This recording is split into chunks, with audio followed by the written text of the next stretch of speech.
hati dan pikiranmu dalam Kristus Yesus Tuhan kita. Amin. Saudara-saudara yang dikasihi Tuhan, pada minggu hari ini, Minggu Septuagesima, firman Tuhan diambil dari kitab 1 Korintus pasal 8, ayatnya yang pertama dan diakhiri di ayat 13. Demikianlah firman Tuhan.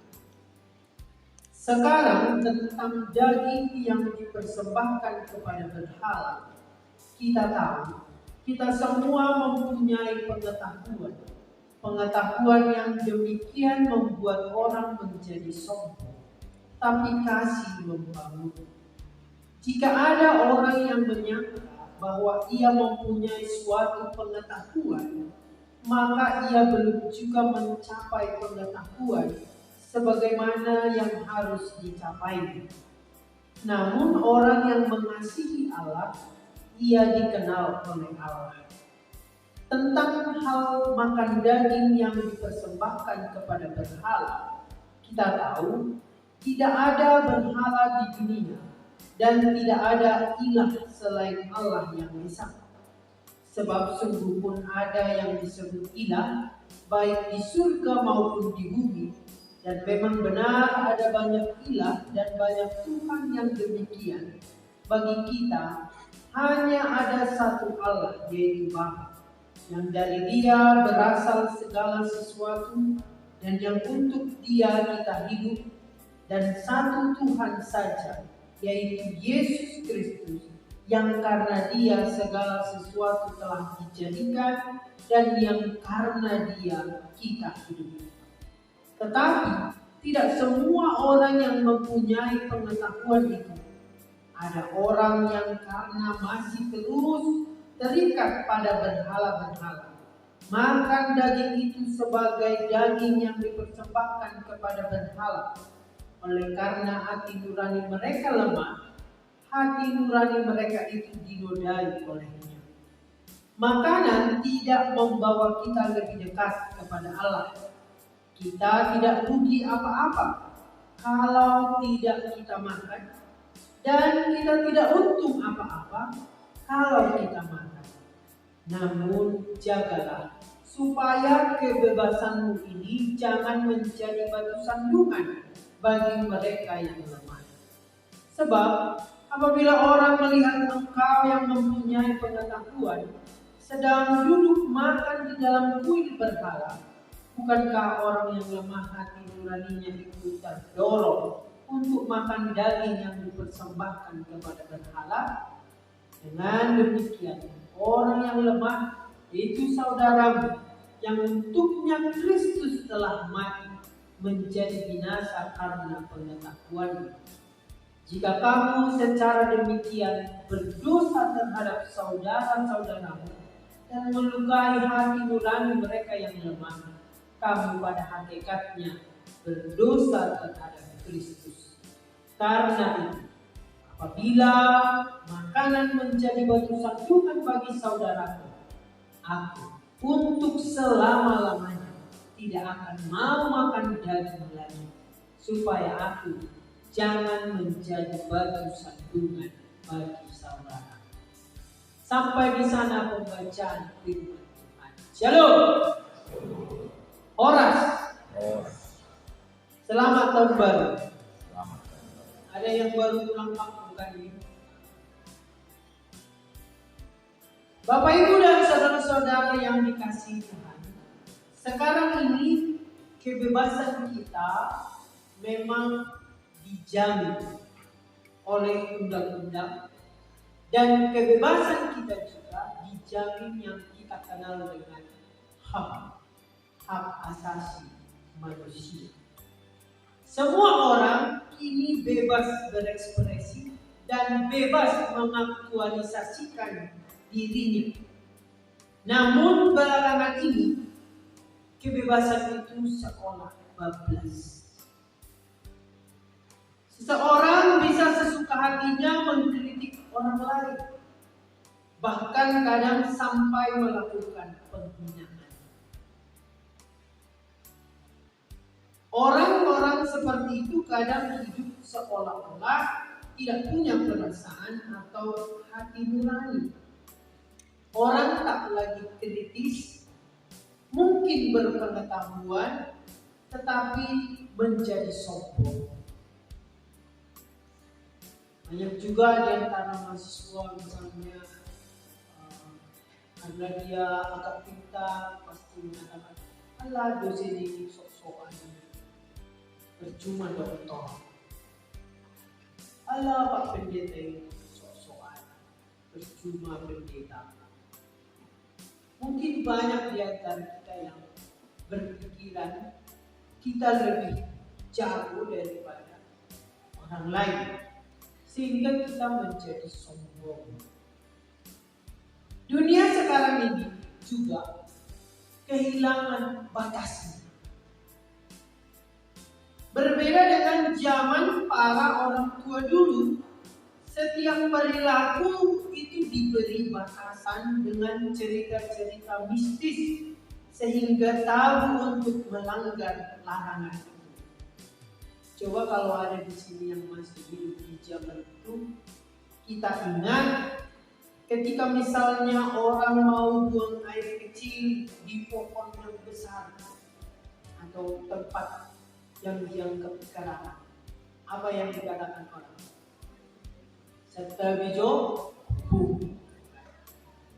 tetapi tetap dilakukan. Meskipun dibilang serta tetap dilakukan. Artinya ada yang diberi wejangan oleh orang tua, jangan begini ya, selama melakukan perjalanan jangan sembarangan, buang sampah juga jangan sembarangan. Atau hal lainnya misalnya membuang sampah di Danau Toba tentu tidak pernah diperkenankan oleh orang tua karena akan menyulut amarah dari penghuni Danau Toba itu. Jadi penghuninya ikan-ikan itu protes maksudnya. Nah, di sana dia artinya kita selalu diberi batasan-batasan untuk melakukan sesuatu yang lebih baik. Sekarang setelah kita tahu bahwa cerita-cerita yang dikatakan oleh orang tua itu tidak nyata, kita bukannya semakin menjaga, tetapi jadi sembarangan. Dan inilah kita sekarang bebas yang tak bertanggung jawab.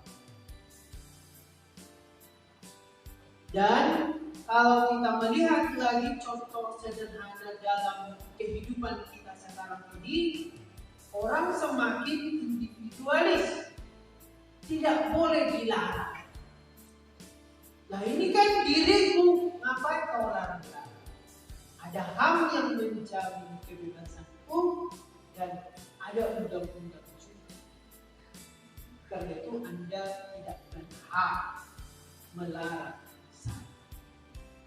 Nah, Rasul Paulus mengirimkan suratnya ke jemaat Korintus, terlebih pada pasal 8 ini sebagai jawaban atas pertanyaan mereka, yaitu boleh atau tidak memakan makanan yang telah dipersembahkan kepada berhala. Ada dua golongan yang menjadi tujuan daripada jawaban. Golongan yang pertama adalah ada jemaat yang berpengetahuan atau katakanlah kaum intelektual. Mereka mengatakan bahwa memakan makanan yang telah dipersembahkan kepada berhala itu tidak dosa, itu tidak salah, sah-sah saja. Karena bukan pada makanan itu berhalanya, karena disebutkan berhala itu tidak ada. Lalu golongan yang kedua yaitu yang hati nuraninya lemah atau katakanlah berpengetahuan lemah. Mereka tentu adalah golongan-golongan kelas 2, mengatakan atau menyangka bahwa memakan makanan yang dipersembahkan kepada berhala adalah dosa. Karena itu sama saja dengan turut menyembah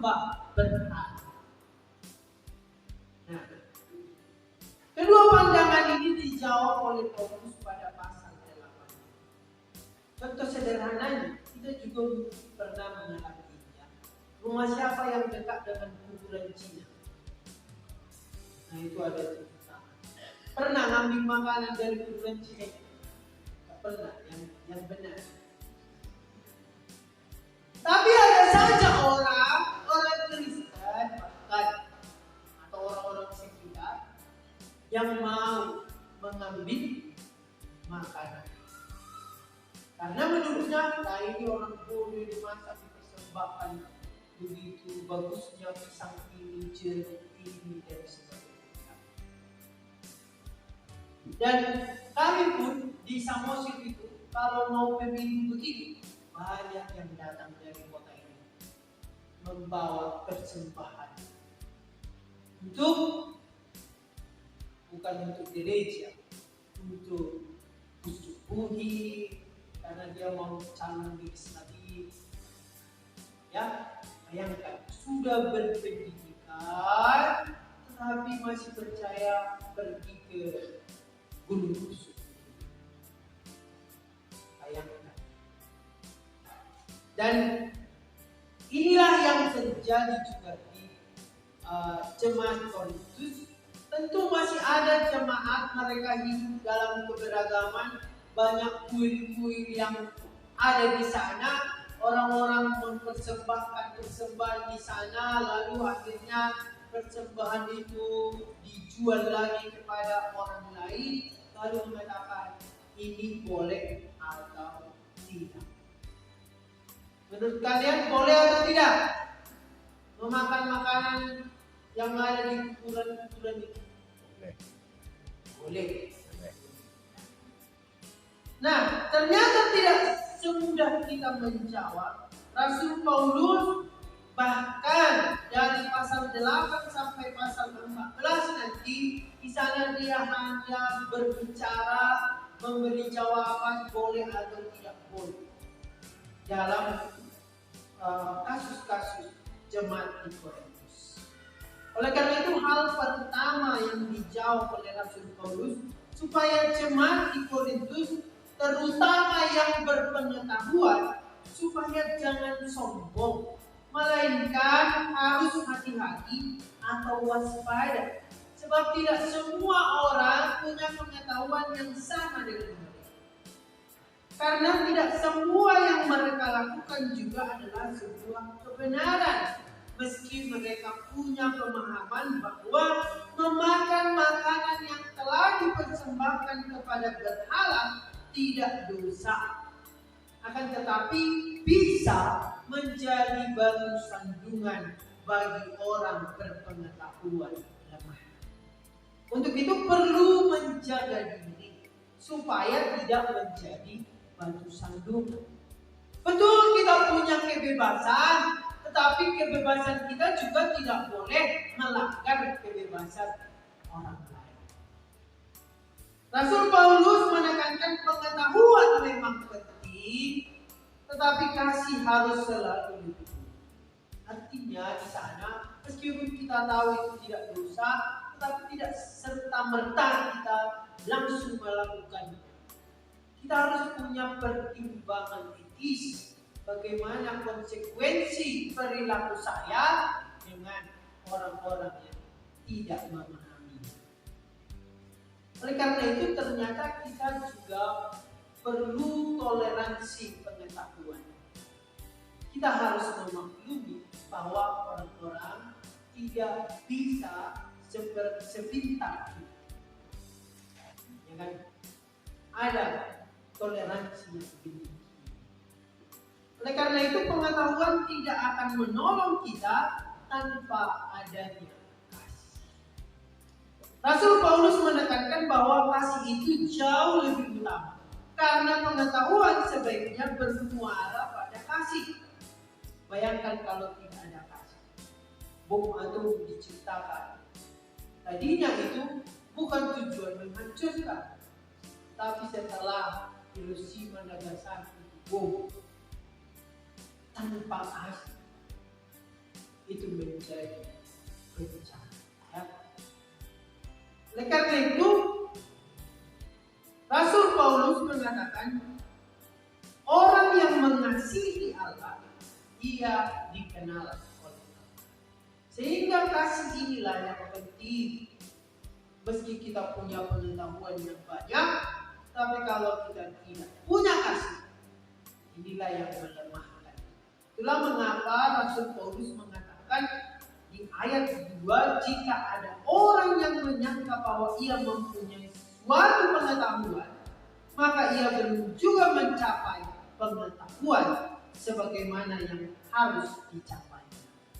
Artinya di sana adalah kalau kita mengatakan diri kita berpengetahuan, maka otomatis diri kita ini tidak ada batasannya untuk berhenti berpengetahuan.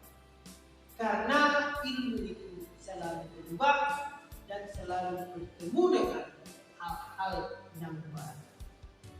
Makanya orang-orang mengatakan long life education atau tiada waktu batasan untuk sebuah pendidikan.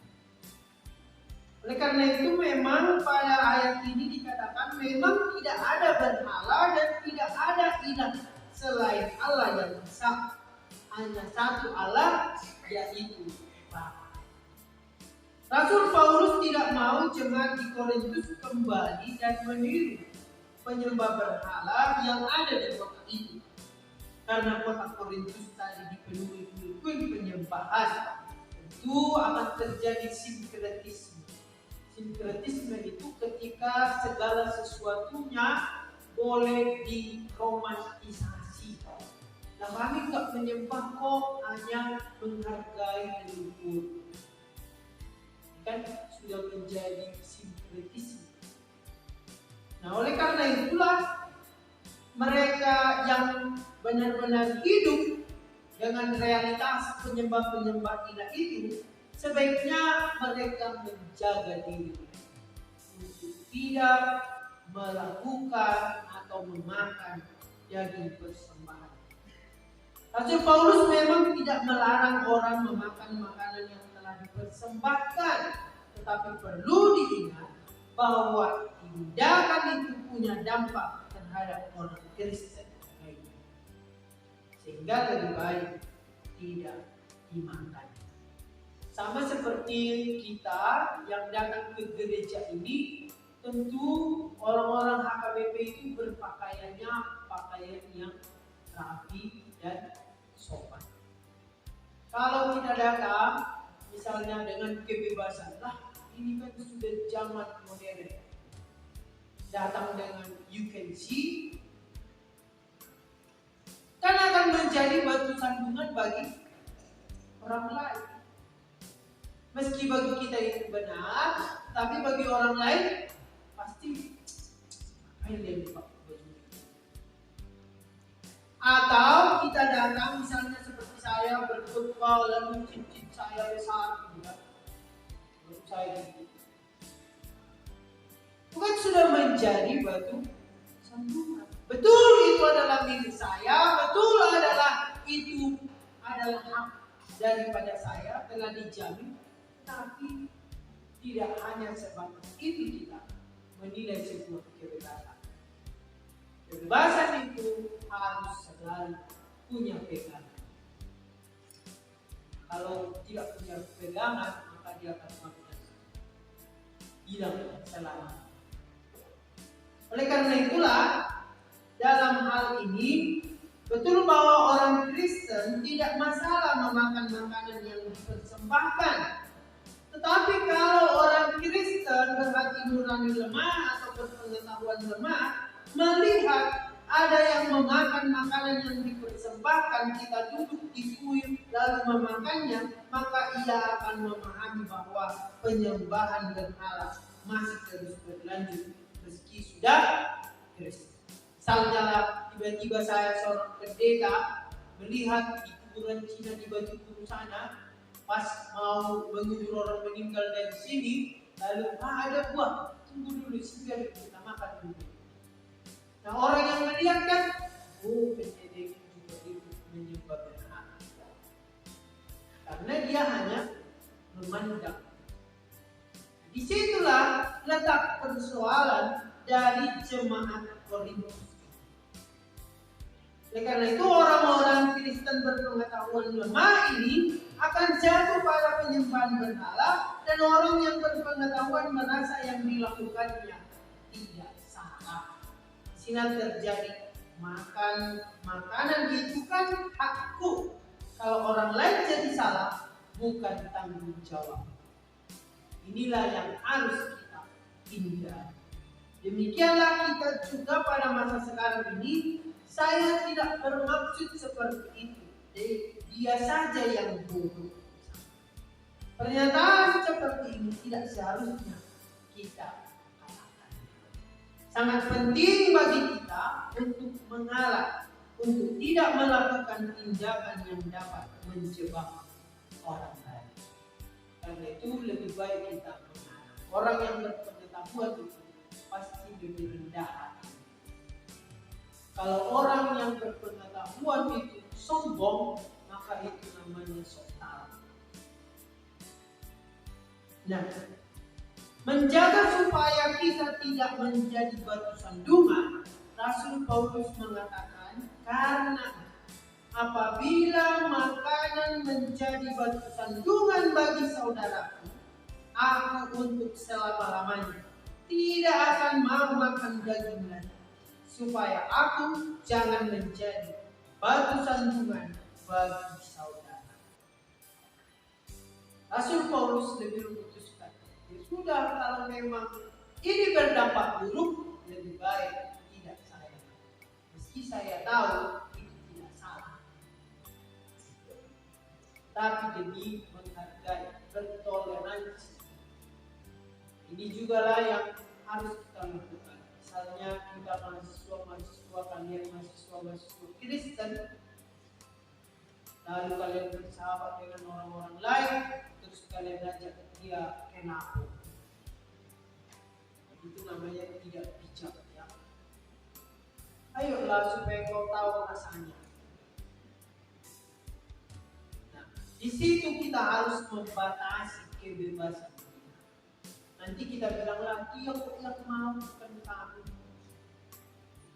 Kami cuma mengajak. Situ kurang bijaksananya. Meskipun hak asasi manusia dan undang-undang betul menjamin kebebasan kita, tetapi tidak sampai di sana pertimbangan kita untuk bertindak dan berperilaku. Kita harus mempertimbangkan konsekuensi etis apa yang kita lakukan. Jangan sampai seperti yang dikatakan Rasul Paulus, Kristus sudah mati untuk mereka yang berpengetahuan lemah, tetapi karena perbuatan kita mereka jadi binasa.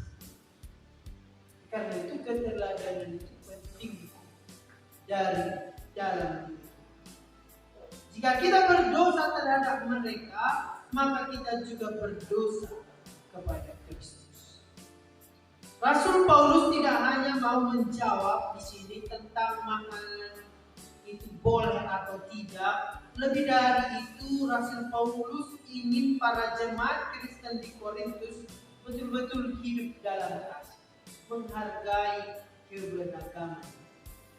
Memakan makanan yang telah dipersembahkan atau tidak memakannya tidak membawa kita lebih dekat kepada Allah. Dan tidak ada ruginya juga kalau tidak kita makan, tidak ada untungnya juga kalau kita makan. Jadi lebih baik menahan diri saja. Tetapi kebebasan itu harus punya pertimbangan, punya batasan yang kita kendalikan sendiri, supaya kebebasan itu tidak menjadi batu sandungan bagi orang lain. Oleh karena itu, mari kita dengan rela hati membatasi kebebasan yang kita miliki, agar kita tidak menjadi sumber duka dan kebinasaan bagi orang lain.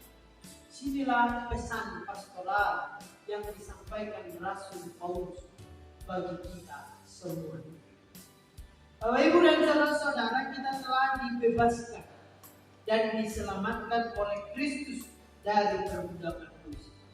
Kita memang bebas memakan makanan apa saja, kita Karena Tuhan Yesus mengatakan bahwa makanan itu semuanya halal, yang justru menajiskan kita adalah yang keluar dari mulut kita.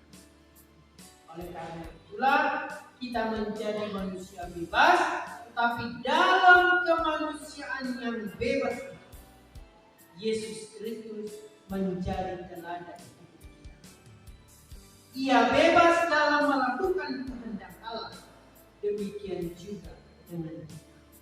Sehingga kebebasan yang dimaksud semakin jelas, bukan saja yang termaktub dalam undang-undang dan hak asasi manusia, tetapi menjadi pribadi yang mawas. Artinya, Bapak Ibu dan saudara-saudara, kebebasan kita adalah kebebasan melakukan kebaikan, bukan kebebasan melakukan semau-maunya. Kita bebas melakukan hal yang baik, tetapi bukan bebas melakukan semau-mau kita. Mari menghayati pelayanan Yesus Kristus di dunia ini. Niscaya kita menjadi tahu bahwa hal yang terpenting adalah melibatkan diri dalam realitas sebebas-bebasnya dengan prinsip tidak menjadi batu sandungan bagi orang lain. Tahun politik tahun 2024 tanggal 14 Februari. Oleh karena itu mari kita juga di sana dengan bebas menggunakan hak suara kita. Bukan karena berapa yang kita dapat, tetapi kita mau menentukan masa depan bangsa ini pada orang yang tepat. Kita bebas melakukan, karena pada tanggal 14 itu kuasa ada di jari atau kelingking. Tergantung kita memberi kuasa ini kepada siapa. Karena itu marilah kita lebih berpengetahuan, tetapi juga penuh dengan kasih. Jangan menjadi batu sandungan bagi sesama. Amin. Dan terimalah berkat dari Tuhan. Tuhan memberkati engkau dan melindungi engkau. Tuhan menyinari engkau dengan wajah-Nya dan memberi engkau kasih karunia. Tuhan menghadapkan wajah-Nya kepadamu dan memberi engkau damai sejahtera.